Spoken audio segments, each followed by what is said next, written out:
Hello Scorpio friends, I'm Annie Botticelli and welcome to my video, Scorpio December 2020, Astrology Must Knows.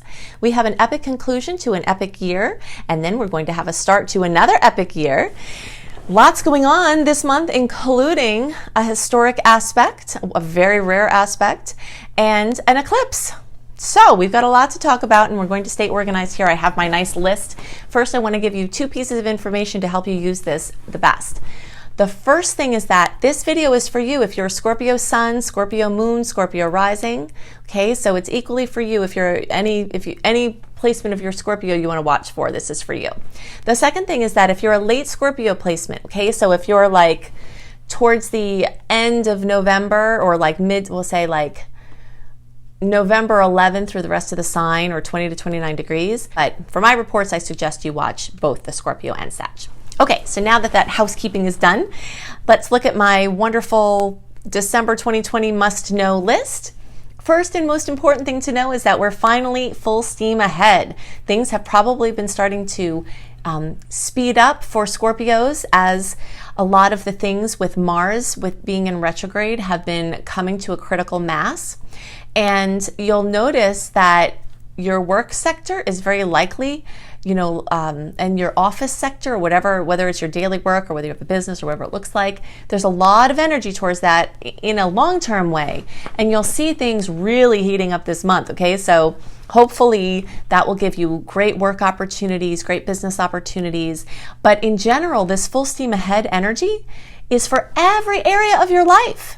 Okay, but some very specific things like with your health, you're going to have your health house aspected. So you might get really assertive with getting buff, with getting your diet on track, with an exercise routine. And this is going to be a year where New Year's resolutions can carry more weight because the energy, and I would suggest starting them early. I always start New Year's resolutions early so I can get like ahead of all of that, where I'm like, I have some momentum by the time the beginning starts. And this is a great time for that. So anything you've been wanting to like really get focused on, you can use this energy. So with everything being full steam ahead, I'm talking like literally, like in the month of December, all the planets except Uranus are actually going to be direct. And then in January, all the planets that we mostly look at in Western astrology are going to be direct. This is rare, and you will feel it. And you can see my little equation. Direct movement of the stars equals forward movement for us. Okay, so you will notice life pick up in a huge way. It had been starting just before then, but before, like in November and all that, but it's really going to pick up now. Okay, so if you've got to sign contracts, make big decisions, move, do anything important, it's really the best time that we've had in a really long time. And we've got a lot of energy in Sagittarius, which can be uplifting. It can be overwhelming and overstimulating because it's scattered, and it talks about like a breath, where Scorpio normally like is fixed and focused, and then Sag is kind of has this wide breath. But this is a good thing for you now because you're going to be able to get your fingers in a lot of pudding pies, and you might notice that things are starting to work out on multiple fronts for you. Okay, so the other thing that I wanted to talk about there is that your money section, we talked about your work section, your money section is going to be very much enhanced at this time. You might notice that big money comes in, big money news, and that's not just because the personal planets are moving through this area. It's also because the eclipse is going to be in this area for you. Okay, so we've got an eclipse on December 14th, and you can feel this eclipse 4, 6, even more weeks before, because it's a story. The story that started in the middle of 2020, and even in the first, we'll even say March, April of 2020, that runs all the way through to the beginning of 2022, really focuses on the finances of Scorpio. And so you might notice that there's been notable occurrences in your financial sector at this time, and you might see a big showing here, okay? And this is a solar eclipse, so it could be a showing of like, here's a whole bunch of money, here's some financial sufficiency, here's a job, here's like a big client, here's something like that. So it's pretty exciting. Now, to understand more about these eclipses, I'll talk more about that when we get up to our hot date summary. So we'll just leave that for now because there are a couple more pieces that I want to pick up there. Okay, so the next thing that we want to talk about has to do with, actually, we'll just go right to the hot date summary.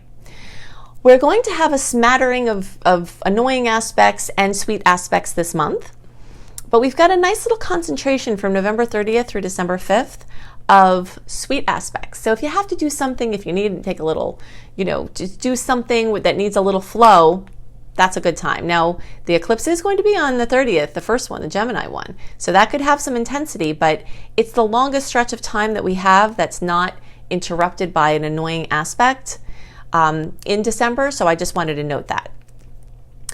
So again, like the contracts, the moves, making your big decisions, you can do that at any time, but there's some nice energy there.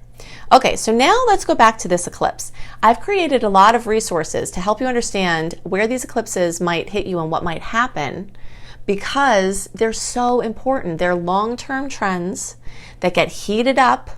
It's like I always talk about it like a boiling pot. Like when the pot is off the heat, that's like in between the eclipse seasons. And then when it gets to be closer to the eclipse time, it's like you put the boil under that pot. And it starts to bring these things up from the lower realms into the conscious experience. So this money thing is going to be a big deal. But there are several resources that I want you to check out to get a very thorough job about where this is going to hit for you. Okay, so look for my video, Eclipses on Sagittarius, or Eclipses in Sagittarius. You'll find this on my homepage on YouTube. You can just search organically Annie Botticelli, Eclipses in Sagittarius. Everyone will want to know this because everyone has the eclipse in Sagittarius. The second thing is you'll want to, and this is all Scorpio placements, you'll want to look for eclipses in Taurus, my video Eclipses in Taurus, okay? Now, if you are November 11th through the rest of the sign, you'll also want to look for eclipses in Aries, because you're going to have some influence in that area. And for many of you, the eclipse will actually be in your first house of Aries. But this second house thing still has whispers for you, so that's why I'm keeping it on your range. But those later degree placements, 20 through 29 degrees or November 11th on, you'll want to definitely watch the Aries one too. Okay, so what else did I want to tell you about that? Okay, so a couple of other dates that are important. The 18th of December and then the 25th or 26th, because when planets make notable contact with the eclipse point, when they come and they do stuff on that point, it often brings continuations of the storyline. So on the 18th, Mercury is going to cross over that point. And then on the 25th and 26th, Mars is going to trine that point. Okay, so that point kind of behaves like a planet in a way where there's like an energy that's holding there. So anything that comes and aspects that point brings forward movement or brings movement along the front of whatever the eclipse story is. Okay, December 21st, we've got that historic Jupiter and Saturn conjunction at the early degree of Aquarius. This is a big deal. This happens only once every 19 or so years. Okay, so I'm going to do a more in-depth focus on this Jupiter and Saturn topic after we go through the rest of the hot dates, because there are very important things to know about that, including a question that I was asked multiple times under my Jupiter in Aquarius series. How is it going to affect Jupiter's work with Saturn being in the same sign, right? That's a good question. So I'll talk about that. But the next thing we need to talk about is December 24th and 27th. There are two of my favorite aspects in the whole month, and it's Mercury and then the Sun making the most smoochiest kiss to Uranus. So the planet of surprises can be on your side at this time, very close to a lot of what would be holidays, different holidays for people. There's this very intense series of sweet aspects. Now you see I've got a little guy here with my little mouth, because there's also a Sun in Chiron square, and that could be a little, just a little divergent from this other sweet energy. But it's kind of woven in there, and it could be drowned out a little bit by this other nice stuff, but I just wanted to let you know it was there.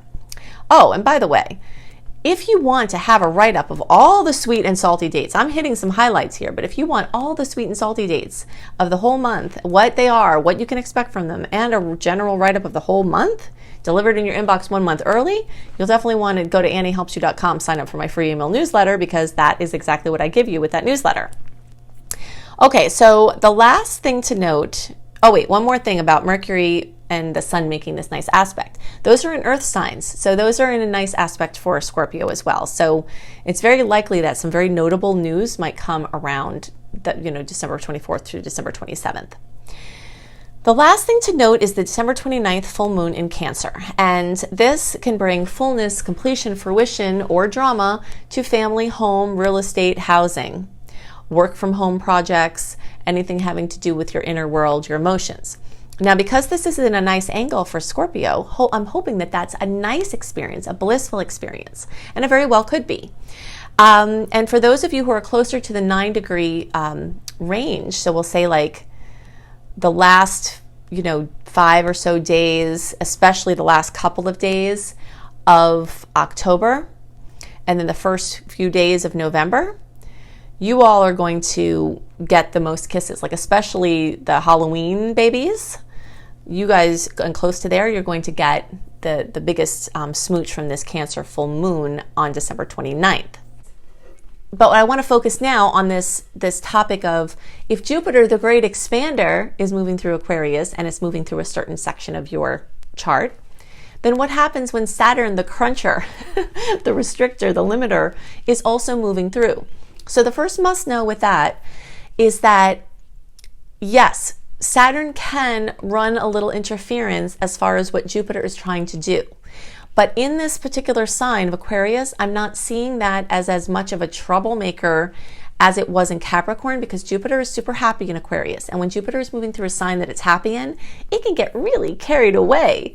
Okay, Jupiter rules excess. And I know a lot about this. I have an astrologer friend who calls me a one-woman Jupiter transit because I have so many placements of Sagittarius in my chart that, like, the epitome of all of the energy of Jupiter in myself, my expression, and my life is like very Jupiterian, okay? It can be extremely excessive to a fault, to where it burns itself out, to where it turns into something not great, okay? And so I see Saturn kind of hanging out there. It's like a little babysitter. It's like saying, okay, I see you're happy and you're rambunctious with your new toy of being in a sign that it likes. Here, let's just kind of make that more sustainable, make that more effective, make that more responsible, and have that be more of like a constructive accomplishment. You can also kind of think of this energy like a prescribed burn, when they're trying to clear out some underbrush to protect from wildfire issues in the future. A prescribed burn allows a burn to only get so far so that it can be productive, and then it just cuts it off. So I see this as kind of like a little guardian protector in this case. And so that's exciting. Now, something else to know about this is that Jupiter and Saturn are only in close proximity in the sign of Aquarius for December and January. Then after that, Jupiter just rolls out and leaves Saturn, the old guy, in the dust. It's like, he's like, okay, father time, I'm going to be on with this. And it just kind of races through Aquarius. And then when it does retrograde, it still stays at the later degrees of Aquarius. So it's not going to come back in the very close proximity that we're seeing here in the December-January timeframe. So the most hindrance and the most challenged points of them coming together we're likely to see in the December-January timeframe, but hopefully that will soften over time. And then just kind of see them as like working in cooperation as they're moving through the different areas of your chart, which again, this is going to kind of be staggered. So I'm not that concerned about a lot of negative effects of it. I'm more interested in how there are likely to be positive and supportive effects for the reasons that I mentioned. Okay, so there were two other things I wanted to mention about this. The conjunction that Jupiter and Saturn makes is at 0 degrees. It's right at the beginning of Aquarius. And at that time, we have the planet Pallas Athena right there. And Juno is right there in a 60-degree angle, which is a super positive angle. Okay, so this is speaking to the feminine principle coming into play here in a more notable way. And this is kind of a way of the future. The future is going to have more of this feminine masculine balance. And notice that I'm not saying male or female. It transcends the gender distinction. It's the energy of feminine and masculine within ourselves. It's the energy of feminine and masculine within the society, within the systems. You know, it's just adding more of that balance. So with these two ladies here, you know, kind of supporting this connection, I think it's going to speak to a really nice balance that can also hopefully offset some of the challenge points. And we are in for another wild ride in 2021, I'll be honest with you, you know, but I think the types of changes that will come from the outer planets coming together are more progressive and more have to do with the fact that change is coming and there will be resistance to the change, and that some of the changes that are suggested are not necessarily the best ones, and kind of finding the balance. You know, that's going to be the story of 2021. So if you'd like to have more information about how astrology can help you and how your awareness of the transits can be supportive to everything that you're working on, I have lots of free resources. The free resources are also linked with hyperlinks in the notes below the video. If you click on the more button and the arrow, it's down there. But the first thing to know is you definitely want to go to anniehelpsyou.com, peruse my blog, especially my astrology blog if you're interested in astrology, and sign up for my free email newsletter. That is a definite must do, because that will give you, I don't send out very many emails and they're all very content rich with things that I've created to help you. I don't send out random emails. I send out about 3, no more than 4 emails a month. And they all have, again, links to things that will help you that I've created or that some other people are posting on my blog. So the next thing to note is that you get Shine, my 28-day virtual coaching program, for free when you sign up for my email newsletter. Okay, the second resource is go to lumelife.com, L-U-M-E life.com. That's my school, Luminous Life Multiversity. And this school has some free classes, including a course called Unleash Your Money Magnet, and a couple of wellness classes, including one called Claiming Victory Over Viruses. And then there are also paid courses. Most of my offerings are free, but I do have some paid courses that keep everything going. And one of them is a course called Becoming a Professional Astrologer Mastery Course. If you resonate with how I teach and you want to learn, I can help you to do that. My course is so crazy comprehensive. If you think I go into details in the videos and my other resources, you'll be blown away by the amount of magic that you have at your fingertips, whether it's for your personal pursuits and you don't want to do astrology professionally, or for your professional pursuits. The next thing is at cozybysweetstarlight.com. You will see my written horoscopes, which are much more simple and easier to follow. They're less technical. Also a month, you know, I post my videos for the horoscopes 4 to 6 weeks early, and I post my written horoscopes at least a month early. So you'll see those at cozybysweetstarlight.com, plus an ever-growing list of astrology-kissed blogs, ways that you can utilize your knowledge of the stars and syncing up with the natural rhythms. And speaking of syncing up with the natural rhythms of the universe, definitely get my book, Planetology, How to Align with the Natural Rhythms of the Universe. You can get it on Kindle, you can get it on Audible, you can get it in print, and I suggest Audible one might not be out till like the end of, let's see, maybe the beginning to end of November.